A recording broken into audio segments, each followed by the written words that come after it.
Last year, I had a very intense experience while I was working alone.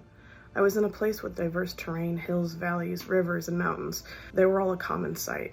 What started out as a normal afternoon quickly turned into an experience I would never forget. While I was in the middle of work, I noticed a very subtle difference in my brakes while driving. Only happened briefly when stopping, then they seemed normal after that while stopping, so I decided I was going to finish my run and then check them out. The next address that I was led to, unknown to me initially, happened to be on a literal mountain. I went up the steep initial incline only to be faced next with a steep decline, then another incline, then a decline, and so on.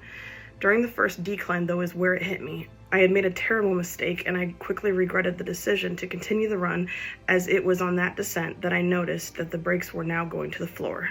I tried calling my husband, but no answer. I was starting to internally question myself, and though I was under a lot of pressure to make money at the time, it was clear I should have canceled the run. Fortunately, I made it to the top without losing control of the vehicle, and then called the customer to let them know what was going on, and told them I didn't think I could make it safely to their place now, and so they met me where I was instead. She told me that she thought I could make it to her house a couple of hills or so, and a sharp curve down, and explained how she would do it. I felt deeply in my spirit that I should not even attempt to go back down that mountain, not even a couple of hills worth. That sudden curve was the main concern, and I told her that I wasn't comfortable and that I was going to call a friend for help. I did so, and the friend at the time told me that they would be able to help after work, but that I could probably make it down if I tried by myself. I was crying hysterically by this point, as I was absolutely terrified. I told them I felt very strongly that I was not even to try without some sort of help or guidance, and so I decided to wait. Next thing I know, two guys showed up that knew the customer and asked her what was going on.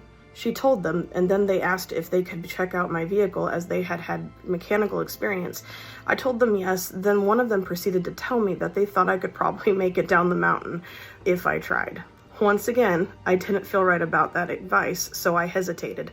Next thing you know, as they continued to check the vehicle out, they spotted something. One of the men proceeded to tell me that brake fluid was all over the back passenger tire. It was now clear that I would have to be towed. Ironically, the men were riding in the same vehicle at that time because one of their vehicles had just gotten stuck on the mountain and needed towed, so they had a tow truck already on its way to the mountain, not too far from where I happened to be. When the tow truck driver called the man at one point, the man asked the tow truck driver if he would be able to grab my vehicle as well. He said